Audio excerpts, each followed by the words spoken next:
Book of Enoch is fascinating because it gives a history of the earth from the beginning to end. It describes the flood and how it was coming, and then it describes how at the end that there will be a twofold increase in wickedness across all the earth. It gives detailed explanations on how we should live and how we should approach this, and how we should not associate with those other people that are doing wickedly, because they'll suck us right in and they'll make us become a part of that. It also describes how the evil and the wicked and the oppressors, how they all collaborate and make laws against all the people to sow oppression into their laws. Oppression is done by statute and law. It's really going to get people who are bound by the man-made law, where they say, oh, Yahweh, according to Romans 13, says that we should always follow the law no matter what of the governments of the earth. Well, if these governments are doing wickedly and ungodly, and they persecute those who do righteously, and they come after those who do good, and they love liars and hate those who tell the truth, well, should we be following them? I don't know. That's for you to decide.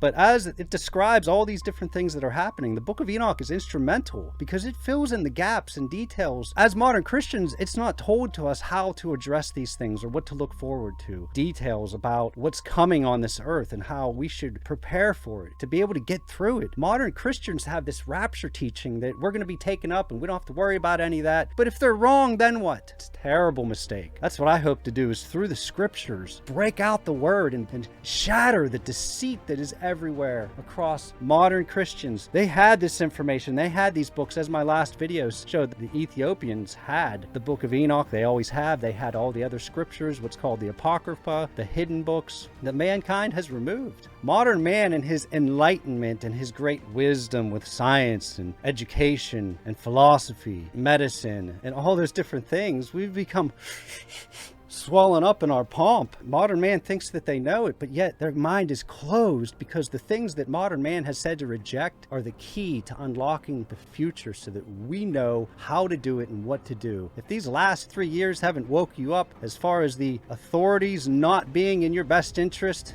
I hope you do soon. And I'm going to be continuing on doing the Book of Enoch, really getting into some stuff that really needs brought out in the open. This is key, as I described in my last video. It was a miracle of Yahweh Elohim for this even being here. The Ethiopians preserved it for these last days, and here it is, the book that is written specifically for the last generation, the ones that will be living on the earth when the Antichrist will arise and all the nations of the earth gather together, and they war against the righteous ones. They war against the people who have Yahweh Elohim's name found in them, those who keep the commandments of Yahweh and have the testimony of Yahushua HaMashiach, of Jesus Christ. So Enoch gave his sons instructions, and not only his sons, but this was specifically for people in the future generations. He said, "Let not your hearts be troubled because of the times, for the Most High, Great One, has appointed days for all things." Just like Ecclesiastes, there's times for every season under heaven. "Fear not, you righteous, those who have died in righteousness. Be hopeful, because before time you were put to shame and were in affliction and tribulation, but now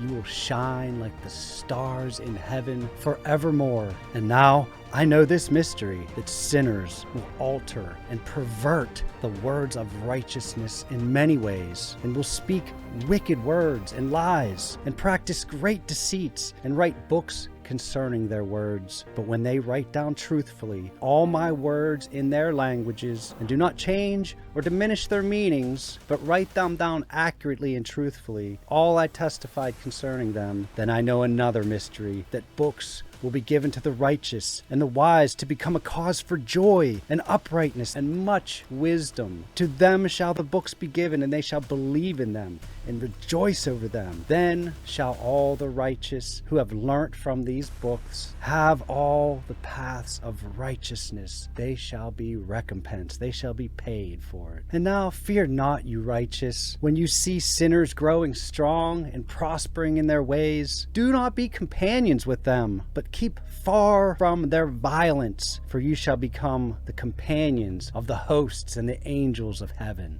For the Spirit calls me, and the Word fills me, and the Spirit is poured out upon me, that I may show you everything that may happen to you in the future. Love uprightness, and walk in it. Do not draw near with a double heart, and don't associate with those of a double heart, a hypocrite, a self-deceiver. But walk in righteousness, my sons, and it shall guide you on good paths, and righteousness shall be your companion. For I know that violence must increase on the earth, and a great chastisement has been executed on the earth. That's talking about the great judgment to come. All unrighteousness will come to an end. That's when he gathers them all together to be destroyed at the end. Yea, it'll be cut off from its roots, and unrighteousness shall again be consummated on the earth. That means come to its complete fullness. And all the deeds of unrighteousness and of violence and of transgression shall prevail in a twofold degree. This is talking about twofold degree since before the flood. As in the days of Noah were, so shall it be in the coming of the Son of Man. The days now are becoming wicked, to where there's wickedness poured out all over the earth everywhere. And when sin and unrighteousness and blasphemy and violence and all kinds of deeds increased, and apostasy and transgression and uncleanness increase, a great judgment shall come from heaven upon all of these. And the Holy Lord will come forth with wrath and chastisement to execute judgment on the earth. In those days violence shall be cut off from its roots, and the roots of unrighteousness together with deceit, and they shall be destroyed from under heaven.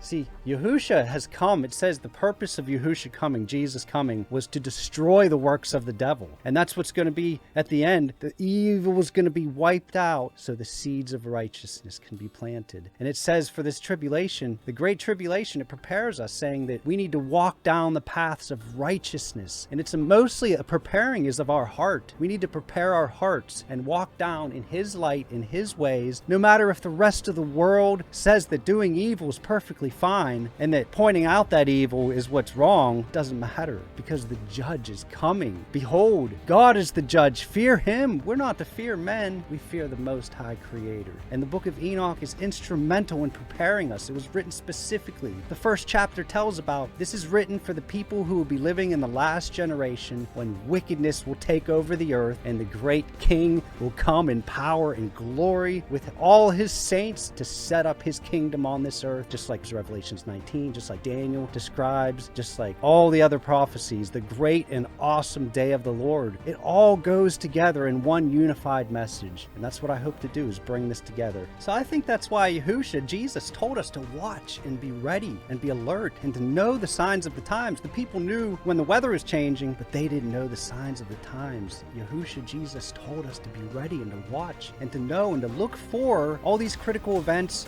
Read the headlines, the news headlines, and the alternative media, because the mainstream media has an agenda and a narrative to formulate your point of view in a certain way. Now, if you only hear one side of the story of a subject, that's your opinion on that subject. You have no other information. You need both sides of the story, the record straight, so you can see what side might be manipulating this or that, and to see what the truth of the matter is. Use our own minds that Yahweh Elohim, the Lord God Almighty, has given us a mind in order to see, ears to hear. People have eyes, but they don't see. People have ears, but they don't hear. They don't understand, and they don't put it in their heart. That's what we need to do, is not only hear these words, but apply them to our lives. Be the light, which is his light reflecting through us out into all the world. It's not us that gets the glory. Everybody knows it's not me. If there's any goodness at all, it's not me. It's him reflecting through me. Because as of myself, I'm nothing. Thanks for joining me today. If you like this, if you wouldn't mind hitting the like button, subscribing maybe if I've earned your subscription, and the bell notification if you don't mind, share this. That's the only way it's going to get out.